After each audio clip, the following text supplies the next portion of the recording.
All right, guys, let's make a start, shall we? Thanks for everyone joining us. Very much love talking about this kind of stuff, and it's even better when we've got a whole lot of people who are so enthusiastic about it. And there's been so much interest over the last couple of months regarding the conversions and what we're doing in Evolution. We thought it would be a good idea to host a webinar and going through the journey, I guess, that we've gone through to date and what we're doing next. And just so you know, this is my first time doing a webinar. So if you're here for a train wreck, you're in the right place. So bear with us. Obviously, the internet is not at its best these days. It was never all good in the first place, but everyone working from home and everyone streaming from Netflix, we'll have to go with it. It should be okay. We did a dry run earlier, and it should be perfectly fine. So let's see how we go. So look, I think the first thing to do is obviously we'll get into how we got to now the journey, and actually just also a bit about the agenda, obviously there. Again, train wreck already. And look, not a lot of people know this, but the conversions actually started with this little Audi from 2015,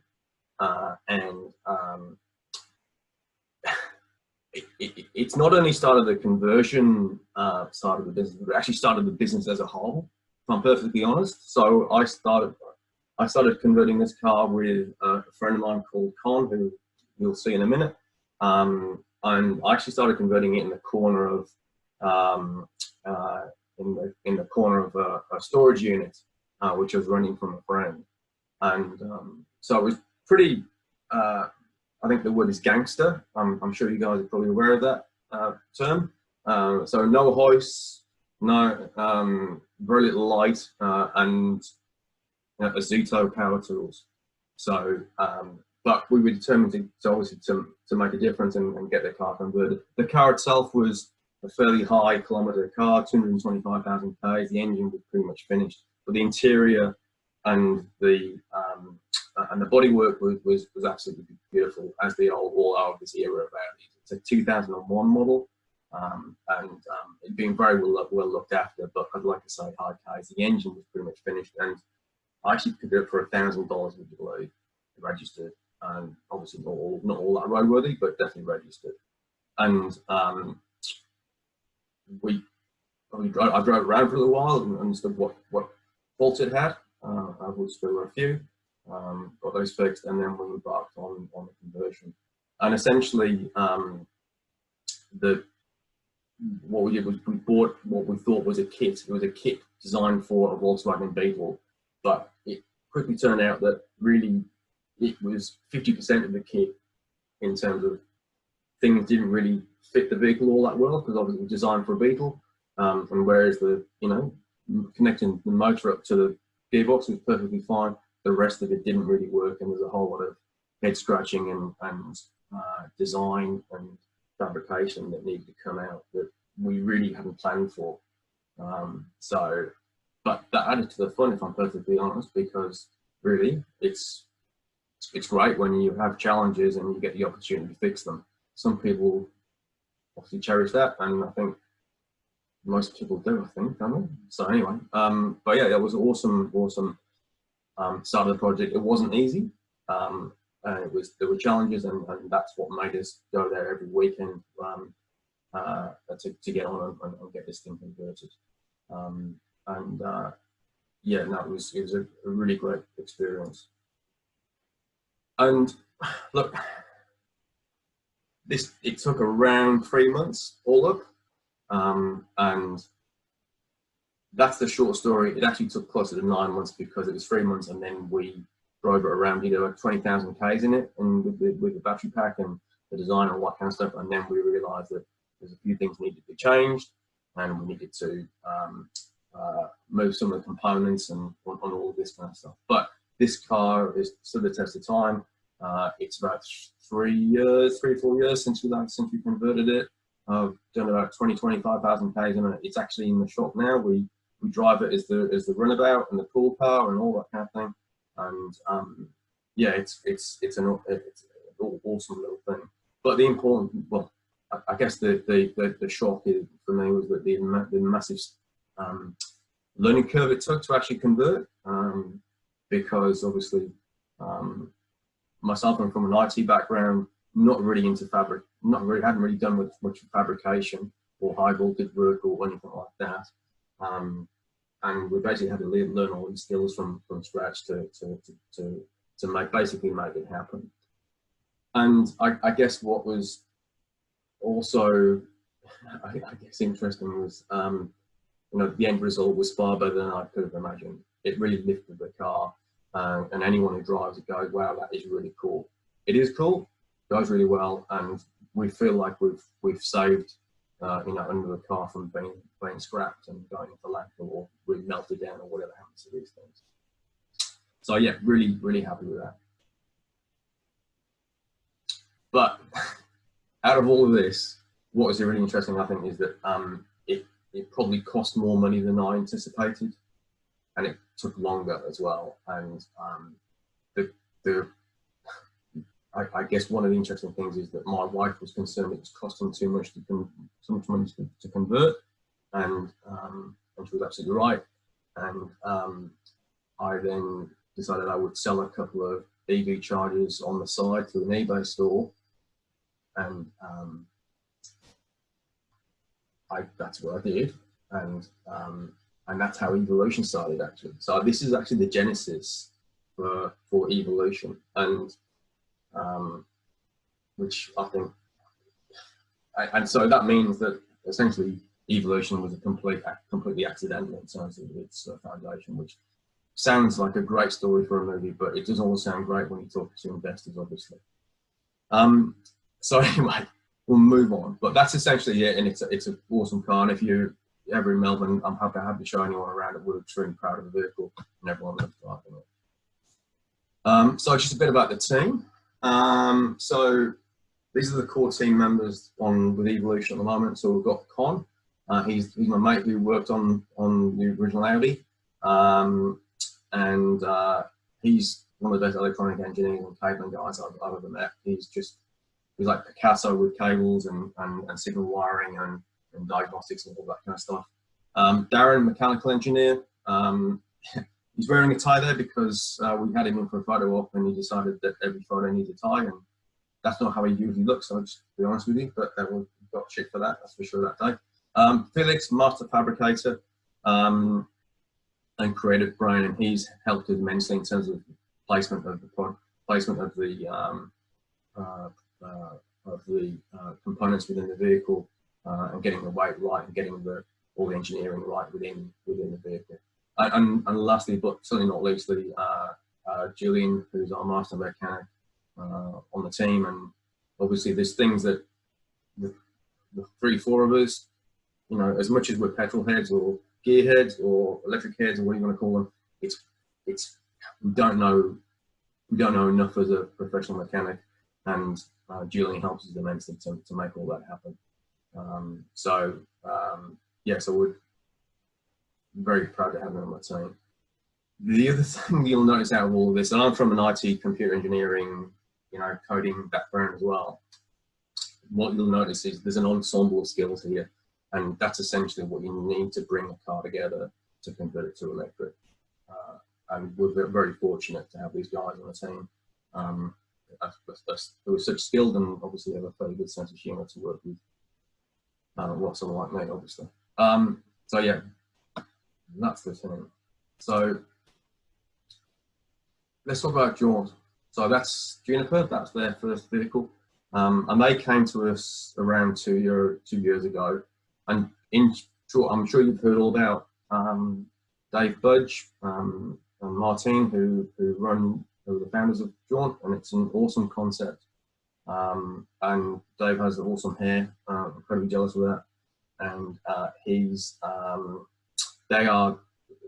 their concept and the vision, I think, is unique, and it's really brought these vehicles to life, and rekindled a lot of passion for them as well. So when they came to us about 2-3 years ago, it was actually at the EV Expo in Melbourne, when they came to us, and we had a the briefest of chats, because whoever was there will understand these things can get pretty busy. And we had a briefest chat, and then they came around, and you know, a couple of weeks later we had a quick chat about the project, and we were obviously excited to get involved and help them bring these vehicles and their concepts to life. It's we've just, I mean, you probably guys have probably seen on social media, so I think we've already had one of the vehicles go out the door, Juniper, ready for its road trials, and we're all incredibly proud of that. But ultimately, for me, there's nothing better than rescuing a vehicle, especially one that's essentially being pulled out of a field, that's being worked hard all its life. And we're able to give these things a new lease on life and bring them to a new audience. So it's not just about obviously Land Rover people who obviously love these things, but we feel like we're bringing, like I say, these vehicles to a new and far younger audience. And so you can imagine there's a whole lot of younger people, hipsters and all like, all those different demographics who are going to really enjoy these things in many years to come. The interesting, how can I say this, with these vehicles, they are while they're quite boxy and they're quite good to, you would imagine there's lots of places to put batteries in, etc. There's still a heap of engineering and a heap of design that's required to get these things working. You know, so we had to have some fairly frank discussions with the joint team to make sure they understood how much work was actually involved in these things, especially about making it, you know, reliable and repeatable and all those kind of good things. So, and again, this isn't just about, converting a car in the backyard. It's about making these things so they can be rented out in a long time. Sorry, it's all about having these giving them some longevity when they're being rented out and hired out and all this kind of stuff, especially if they're going to go off road. So essentially with these things, we had to make sure that it was built. Obviously, we had to make sure we had a build plan for it, and there was a heap of R&D required to make sure that we weren't going to make any mistakes on the first one, and we could make sure we had a documented build so we could make sure we could build more of these in the future.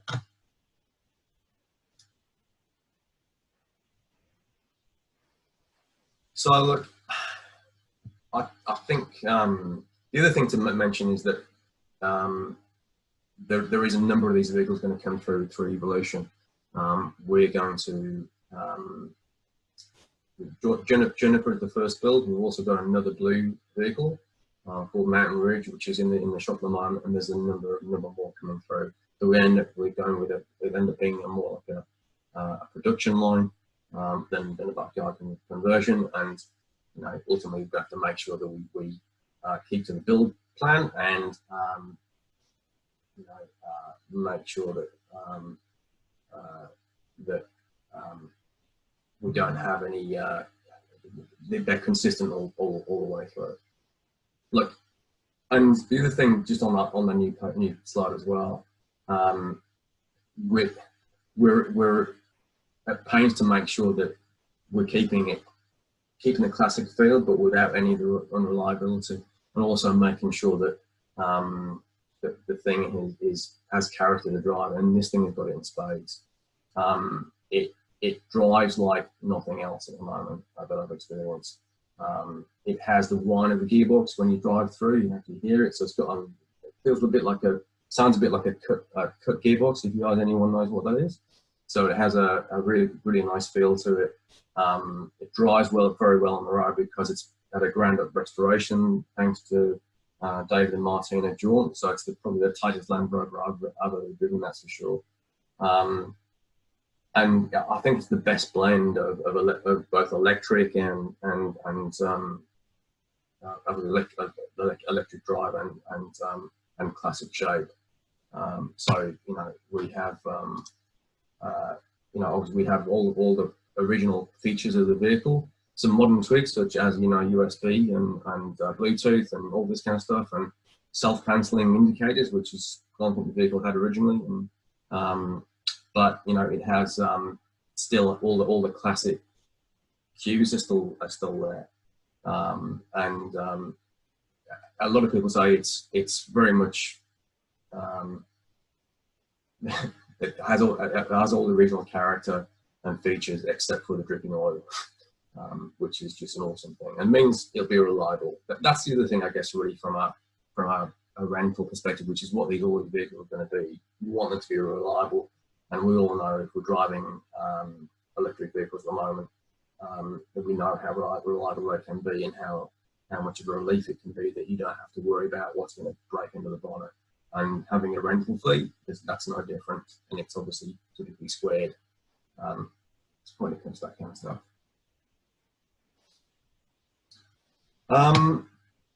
So hopefully this is going to be non-boring R&D. But when Juniper first came to the workshop, we knew that 60–70% of the R&D effort was going to be in the design and the location of the battery boxes. It was pretty straightforward. We knew that the motor would bolt up to the transfer case, no issue. That would be perfectly fine. But we knew, and I knew from previous experience, that it would be 60% of the effort would be A, the battery boxes, and B, fabrication of everything else around them, and making sure we had placement of the components right as well. We had very specific requirements for range. We were targeting 300 Ks, and therefore we knew how many batteries we needed to fit in.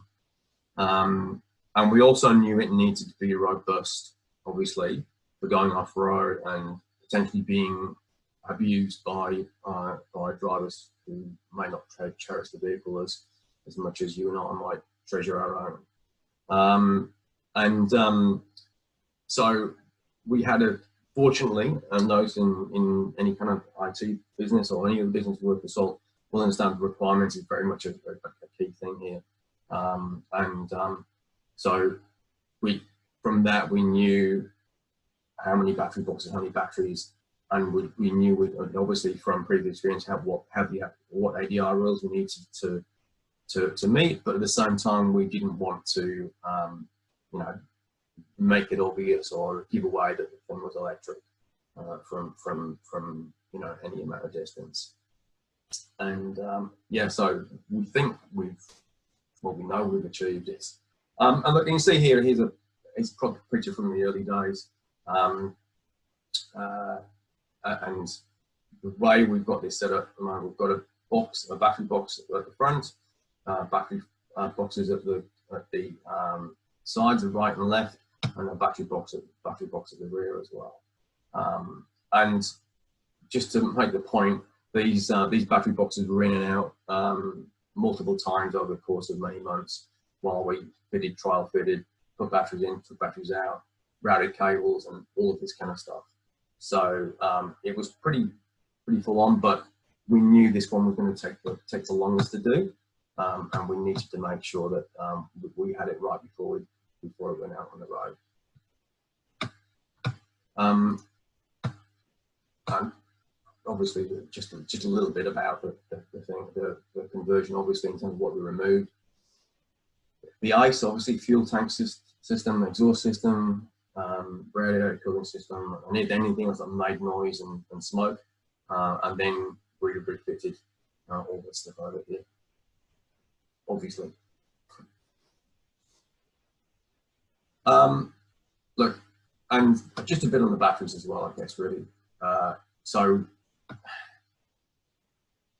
the high voltage work is it's a real the batteries themselves and the high voltage work cannot be understated anymore, really. So it's just incredibly dangerous. To to work with, and we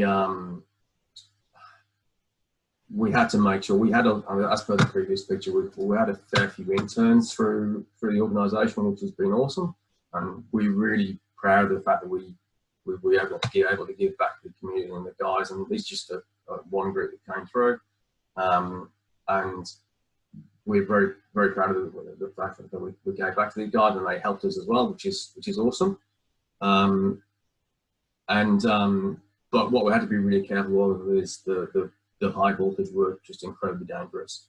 And I know working with the Audi, we had an incident where it was, you know, pretty scary, and no one was hurt, but it could have been quite, you know, could have been an issue, and we wanted to avoid any potential issues we're working on the packs. So on that basis, you know, we made sure that only qualified and experienced members of the team were able to, you know, work on the backpacks at any one time. You know, it's not just about, you know, injury to staff, but also it's around that.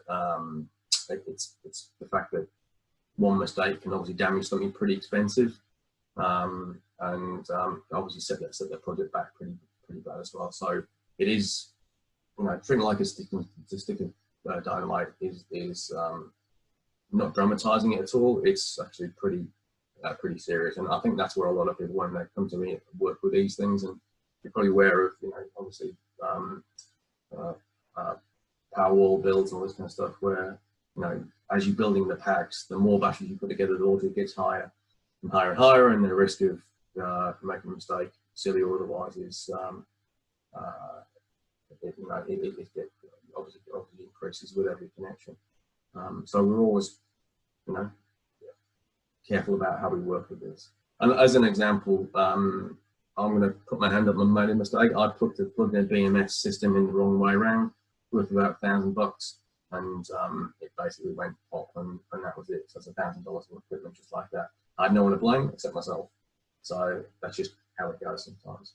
So yeah, look, it's incredibly rewarding to get these things going, but it's kind of risky as well as we go through. Move on. So let's talk about the batteries. I'm not sure if this is a good enough picture for it, but they are, like, so essentially you can see this is Felix here. Obviously you chose not to show that day. This is one of the batteries is on the passenger side. And like I said, we had, we've got this, I think this is the front partial build. And essentially what we've got here, we've got 144 cells. They're all LifePo, and they're like I said, there's 4 battery packs. There's one on the front, two in the center, one on the left and one on the right under the passenger and driver's seat respectively, and obviously one at the rear as well. And interestingly, because it's an off-road vehicle, obviously this thing is fully engineered, and when we spoke to the engineer, he said, well, you know, these things are going to be, the battery boxes are going to be pretty tough. And I'll come on to that later on in terms of how we reinforce and, you know, understanding just how vulnerable these things can be. But essentially, they're 144 cells, they're 100 amp hour cells each. It's 36S and 4P for the experts out there. And that gives us about 55 kilowatt hours. And we're expecting around 300 k's of range. So, and in the trials that we've had so far, it's already met those expectations pretty well. It's an interesting vehicle actually to drive, because it's incredibly fun, but you're constantly reminded that it is 1960s technology. And while it will do, you know, 110, 120, 130,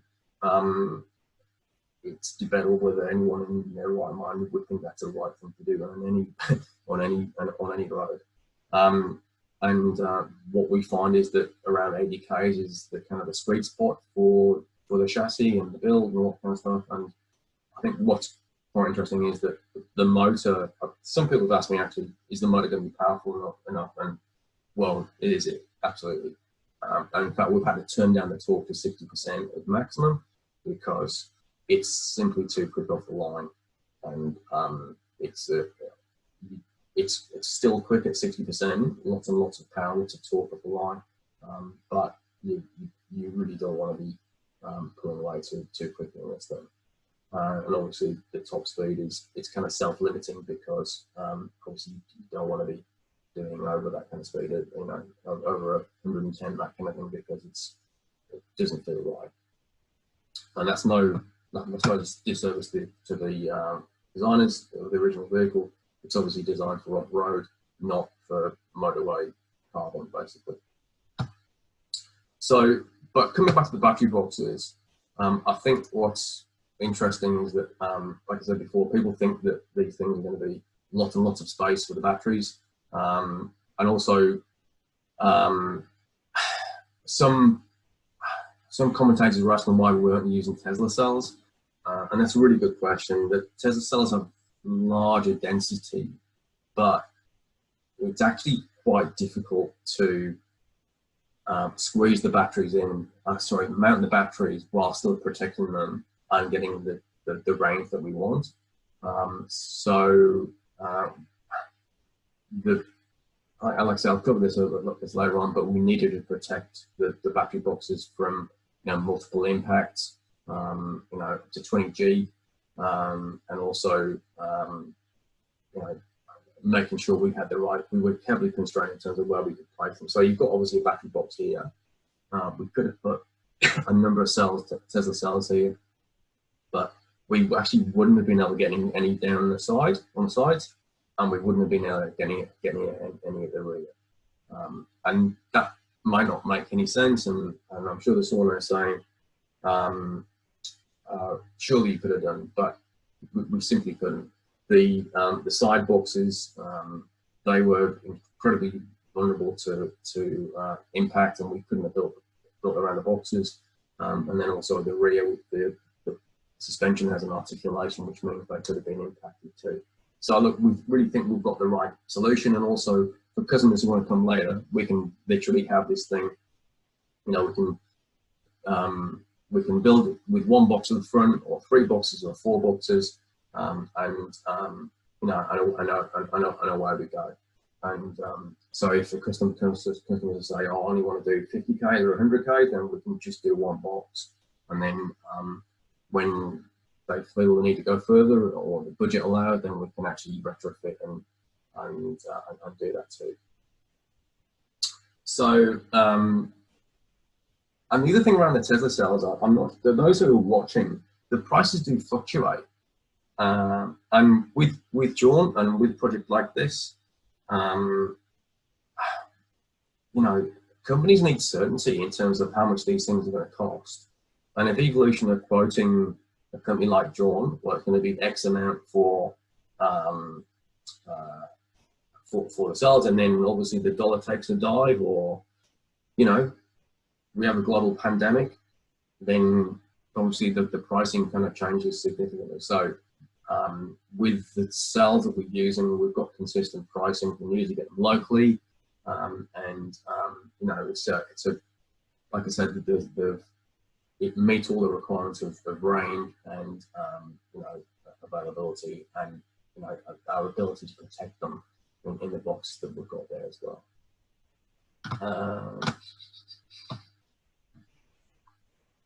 Okay. Yeah. So just very quickly. So it's, like I said before, 36S 4P configuration. That makes for a 54 kWh battery. I actually think it's close to 55. We have active management, as you would imagine, and active cooling as well, which is 1 step better than the Nissan Leaf, obviously. And the other thing that's I think is really cool with this is the batteries have an easy life because it's 4 in parallel, and because we've turned the torque down the current. It's still a quick vehicle, but we're getting quite a lot of good life out of the battery. They're going to have a cruisy life on this vehicle. So yeah, that's all part of the design to make sure that we have, you know, these vehicles have a long life, and the batteries included as part of that. So just coming back to the battery boxes again. So one of the things that we had to, the requirements we had to meet when we first met the engineer was, hey, these things have to withstand, you know, impacts from underneath and all this kind of stuff. And I said, right, yeah, sure, no worries, that's all good. And then he followed it with, well, really, these side boxes, they should be, you know, able to withstand the weight of the vehicle, and be essentially become rock crawling devices. And we're like, right, okay, fine. And so that's essentially what we had to do. So these are now essentially integral to the structure of the vehicle. You can't see all how it's all put together here, but basically they're designed to be tough, to say the least. And you know, we're pretty proud of the design. It took a hell of a lot of doing to get it all this drawn up in CAD, and like I said before, in and out, all this kind of stuff. But it's what we needed to do, obviously, to meet the requirements and to get the number of cells into the vehicle and to give it the range that's required. Just on that, in terms of CAD, there's actually 3 stages to that. We have CAD, which is in our cardboard aided design. So we made these boxes out of cardboard to start off with, or plywood. Then we made them for real out of aluminium, and then we went to proper CAD and had them made in CAD, and then finally we had them made in-house, and then we were able to obviously mock them up and get them fitted. And we had to do that a few times to get it up and running, obviously. So again, it's not just about just banging these things in and walking away. We're aiming to make these things obviously repeatable and reliable and cost effective long term as well. This isn't Juniper, this is the second video we've done it like 2 weeks ago. And to give you a clue, that battery box is obviously in, thank you, Julian. But what's interesting, it took us, you know, absolute fraction of the time to get that battery box assembled in, compared to obviously months on Juniper, because we're obviously trying to work out how we do it and how we secure it and how we get signed off and all of those kind of things.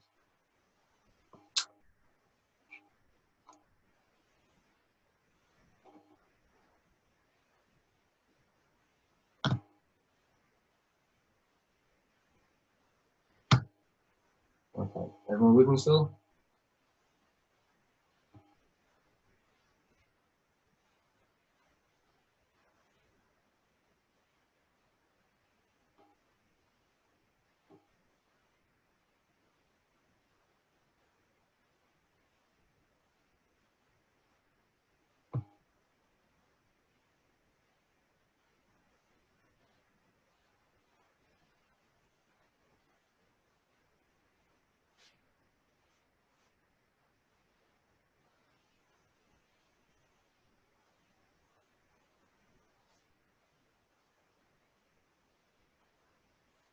Sorry guys, PC Center. Correct, shit.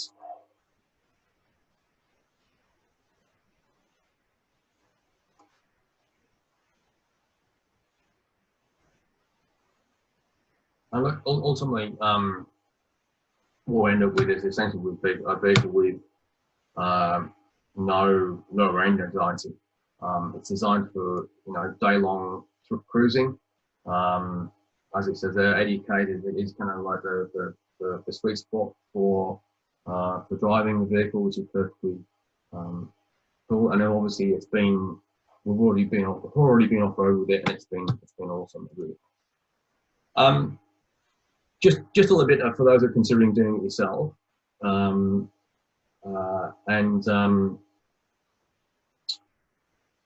I guess we're in the process of converting a couple of other vehicles as well at the moment.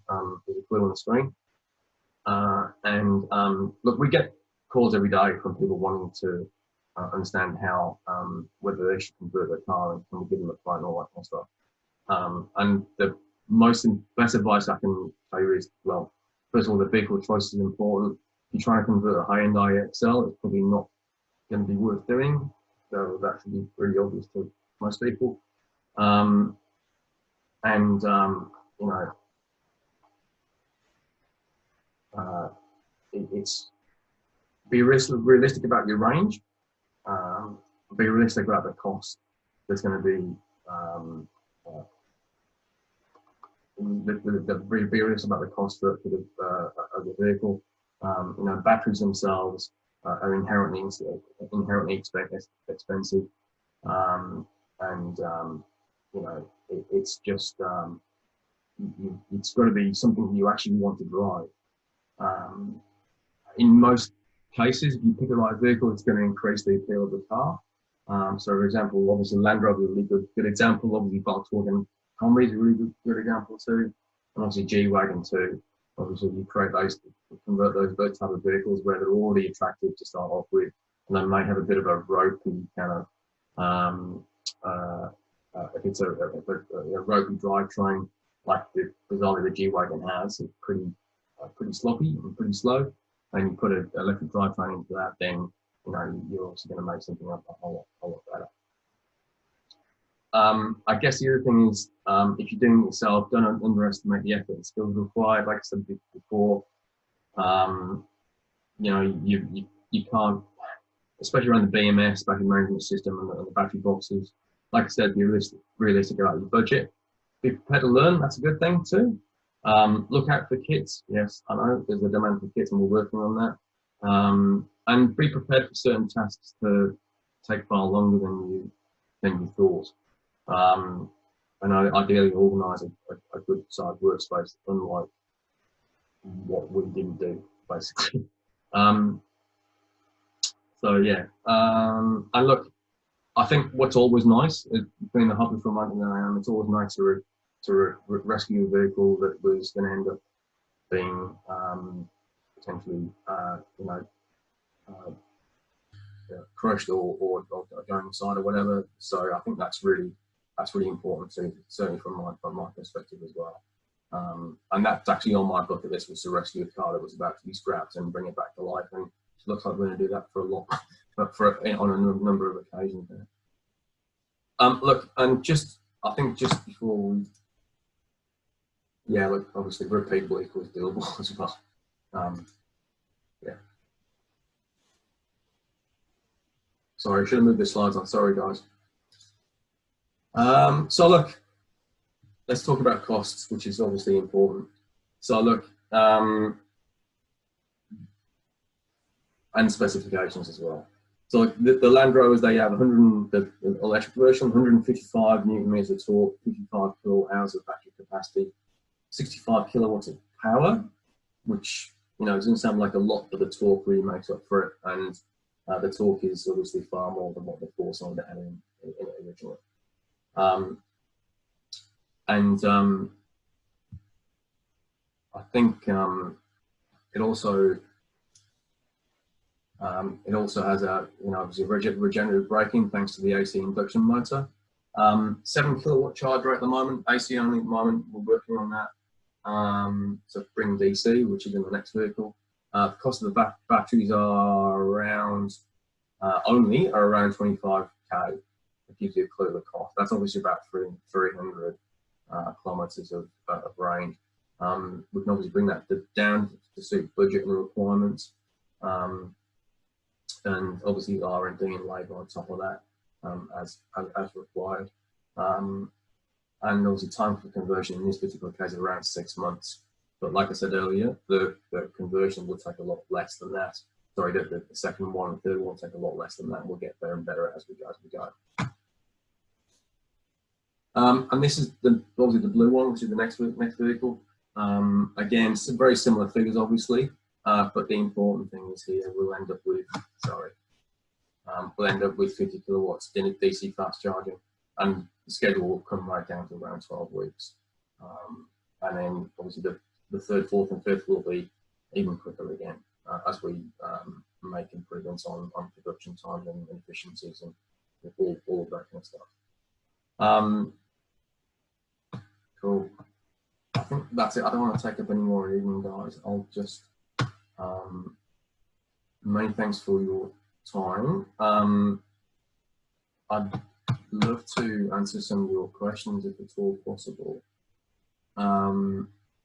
Okay, so I'll take some questions in here. So I'm not quite sure if you can see that, guys, but Steve Anges, he's asked the question here earlier.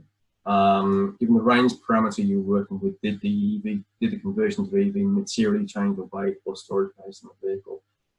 No, it didn't actually. We didn't want to put, you know, battery boxes under the seats, or sorry, not under the seats, but in the cabin space or anything like that. The density of the batteries are really good these days, as well. So look, in terms of the design, we wanted to hide everything. We didn't want to put anything, you know, we didn't want to put anything over the, you know, in the back of the beta, which was obvious. We didn't want to have anything really on show. We want everything to be hidden and not give a clue. So we were able to make sure it was still essentially, bizarrely, that vehicle is actually a 6-seat vehicle, because obviously, because 1960s, you can put people in the back without any seatbelts on, obviously. In terms of weight, it's actually around the same, believe it or not, but only with better weight distribution, because it's essentially 50-50. It's like a BMW. No, not really, because it's, you know, we've obviously got batteries all over the shop inside it. So I'm really happy about that. And yeah, so really happy with how that's turned out. So in terms of hey, no problem, Steve, no problem. So with regards to kilometers per range, cost per kilometers per range. So look, I think ultimately, if I could give you a from figure, you're looking materials at around $35-ish thousand, that kind of thing.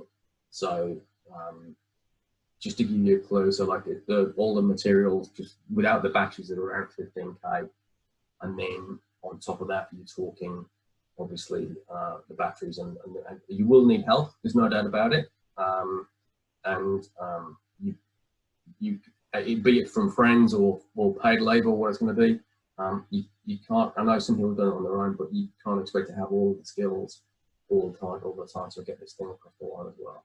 So you really can't assume labor will be free unless you've got really good and skilled friends. Gary Gillians, yeah, his question is on the Audi, did you run into many issues with the canvas system? We did, but we managed to resolve them, to be quite frank. We kind of fooled, what we did, we essentially fooled it into believing that it still had the engine in, and it was still getting all the signals. And by the way, I love the Audi. He's saying he's got an Audi. I don't know if you can see the question. I'll put the questions on screen actually.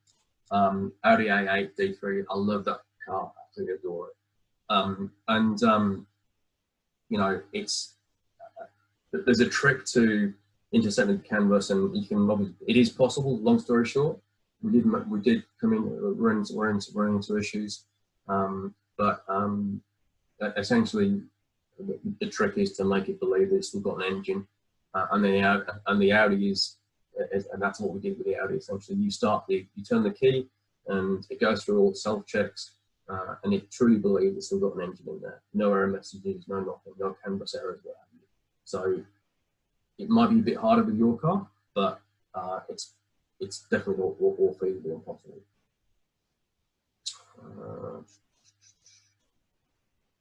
New vehicle platform. So how long does this R&D take? No problem, Gary. And look, I think it's a case of, I'm not trying to dodge the question, but R&D is, it really depends on the vehicle. So with the Audi, you can if you can extend the R&D to over like 9 months to 12 months. So that Audi is actually version 3. We started with putting the components where we thought was the right place. Because you imagine you've got an open engine bay and you go, well, I'm going to put the pump there, I'm going to put the motor there, I'm going to put the controller there. And then later on you go, well, actually, those aren't the right places, and now it all has to come out again. And that's kind of what we were trying to avoid with the Land Rover, because once it's gone, it's gone. In terms of with the customer. So look, I think from an R&D perspective, especially if you're want to make it repeatable, you can reuse some of the stuff. For our perspective, for a G-Wagon, it might be like 8 to 12 weeks, that kind of time frame, because we're hoping to reuse some of the IP and the designs that we've got with the Land Rover, because underneath the G-Wagon looks remarkably similar to the Land Rover. And Dave, which I looked at it, said, wow, the copied Land Rover. I don't think it's entirely true, but it does look very similar indeed. And look, what motor are we using in Juniper? So I'm going to answer 2 questions here, because Tim Harrison, my mate, and by the way, we might have I'll come on about Tim Harrison shortly anyway. So look, we're using an AC51, which is an HP EVS motor. So it's AC induction with a Curtis controller. It's pretty much, it's an off-the-shelf motor, and I absolutely love the system. There's a reason why I use it. It's very communicative. It talks really plain English language if it's got a problem. We're running around, so that's the motor that gives you obviously 155 Newton meters of torque, which is, like I said before, plenty in this vehicle. We're running around 140 volts, and the BMS we're using is Thunderstruck, and there may be better versions out there, and Tim will probably tell me that he prefers Orion, but we like Thunderstruck because it integrates with everything really nicely from a canvas perspective. And yes, this is probably the first Land Rover that's got a canvas running right through it, but essentially we're using Thunderstruck chargers, Thunderstruck BMSs, and Thunderstruck gauges as well. So that means everything talks to each other very nicely, and it can also talk directly to the Curtis controller as well. So that's a really nice way of going about it. In terms of the gauges, we're going to use analog for the most part. There's some artistic input to this from Dave in terms of how he wants it to go. I think he wants to retain all the original gauges. So, for example, the water temperature gauge will be the controller temperature gauge, and then also the fuel gauge will be the electron or state of charge gauge as well, which is a really cool feature. There's kind of in the back of my mind, we do have another gauge to go in it, which we've got on the shelf, which we're looking to use. And it's another Thunderstruck product, which gives you lots of real life data, including things like range remaining and all that kind of thing, which is obviously what we all want. When we get into these cars, we want to know how far it will go. So it's a real OEM feature. But at the moment, I think the decision that we've made is we're going to keep it classic. So you just have a fuel gauge, and we're basically retaining the classic look. However, it will have a Bluetooth audio, like I said earlier, and some nice speakers and all this kind of stuff. So it's just about keeping it as classic looking as possible, but having the handy tech behind the scenes, which we all expect when we jump in the car these days. So look, and also in terms of gearbox, drivetrain, etc. We've mated the motor directly up to the gearbox, so that means it still has the transfer case, it still has high range, low range, and like I said earlier, you still get the whine through the body, which of the gearbox as you're driving, which I think is awesome. It's one of the most endearing parts of driving the vehicle. Obviously, you have the experience of it being open air and all this kind of stuff, but it's actually I find it incredibly, like I said, endearing to drive, because you get all of this sound and character from the drivetrain as you get through it. And like I said earlier, we've actually been off road with it, not hardcore, obviously, but obviously you can still see the benefits. The thing was obviously always designed to go off road and be incredibly competent at that, and we saw no reason. And that's what these things are going to be used for. They're going to be used to go off road, you know, and having the gearbox, the existing gearbox, and the high-low range option is obviously imperative for that success. The other thing is, yes, the manual gearbox is retained. So to drive it, you literally put it in, and it has a clutch as well. So you drive, you turn it on. There's no creep mode enabled at the moment, although we can do that down the track. And what that means is you turn it on, you select the gear, typically second or third, and then you can use that gear pretty much all the way up to freeway speeds. And it's obviously, like I said before, it's pretty quick off the mark too. So that works really well. And I guess from the drivability point of view, I guess it's been interesting that the people that come to test drive Juniper have gone, oh, I've not driven a manual in years, and it's actually not an issue, because you know, you just put in second gear and you don't worry about the clutch, and you don't need to be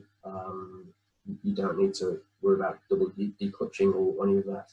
And there's potential moves afoot to actually delete the gear lever completely and just have it in, you know, locked into second gear and have a forward and reverse switch. And that might be good for, you know, millennials or the type of people that are available, but that maybe don't know how to drive manual. Yeah, so that's something we're looking to investigate in the future as well. And Steve, I'll tell you what, I'll ask the kit thing first of all. Yeah, look, we are going to release kits. We're just trying to understand, we've obviously got a build schedule ahead of us, which is, you know, pretty full on. But one of the challenges we've got is how much of a kit should we be building or providing? Everyone has different levels of skills, and you know, should it just be the battery boxes? Should it be, you know, everything and all the instructions? You know, from go to woe. You know, how far should we go, and how comprehensive are those instructions going to be? And is there a, you know, should we be? And I'm being hard on the table here. You know, how far do we go to support people as well, if that's the case? Because we don't want to have someone build, you know, buy a kit and then find that they don't actually have the skills to complete it, and no one wants that, you know. So that's the thing we're toying with at the moment. But yeah, look, we want other people to be able to enjoy the thrill of this and the experience. So yeah, we definitely want to do that. We're just trying to work out how we do that. And look, in terms of the brakes, no, we didn't actually. We didn't upgrade them. There was no need. Certainly not from an engineering point of view. The weight is the same as the original vehicle. So the engineers saw no reason. Fun fact, engineers just look at the vehicle in terms of the amount of power that it's putting out. They don't look at the torque. So even though it's making double the torque, they didn't see there was no trigger for the brakes to be upgraded in that way either. So it's got standard drum brakes all the way around, but they are, you know, obviously brand new. Like I said, John have done an awesome job. If you look through the photos, you'll see just how good the restoration is. It's a proper pucker over the top. So I know Dave would appreciate that restoration from ground up, and I don't know, the better Land Rover in the country. But brakes aren't required to be upgraded. We've obviously got regen enabled on it as well, which is variable too. So we've actually configured it for one pedal driving as well, which is awesome. So that means you can literally just take your foot off and it'll come to a stop pretty quickly as well. Anyway.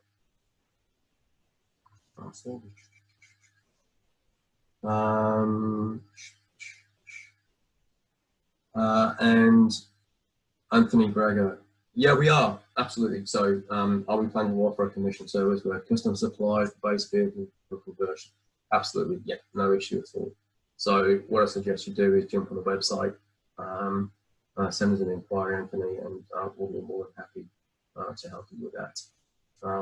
Obviously, it helps if the vehicle is already running, but yeah, more than happy to go on that journey with you and get everything converted and make it all clean and green and reliable and non-leaky.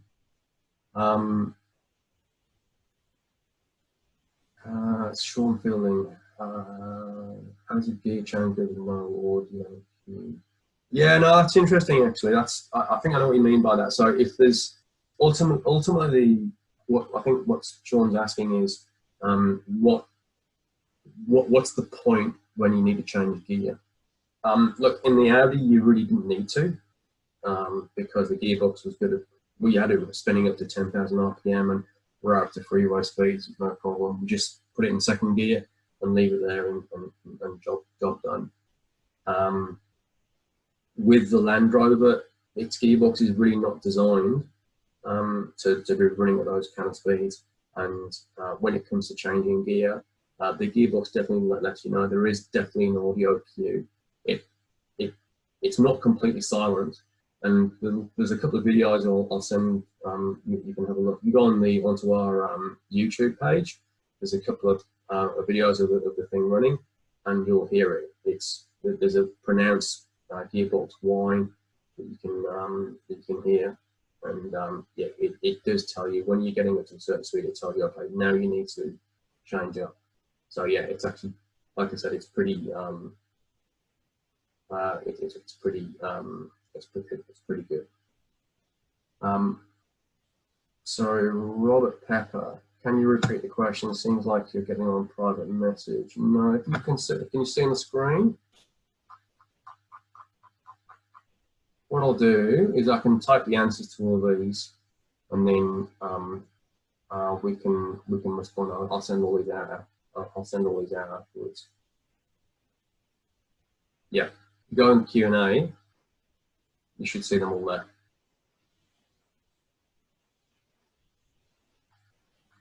All right, I think that's it, guys. If you've got any other questions you'd like to ask, like I say, I'll flick you.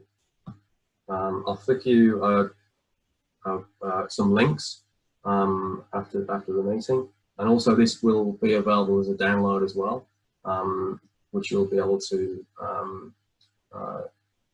replay. And look, we're super enthusiastic about this kind of stuff. Happy to share ideas. Happy to talk to people like this all the time, if I'm perfectly honest. So feel free to give us a call when you're ready.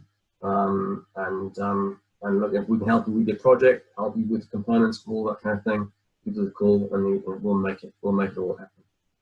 All right. Thanks, guys, very much. Keep safe, keep well, keep isolated, all those kind of good stuff. And thanks for your time. Very much appreciated. Bye for now.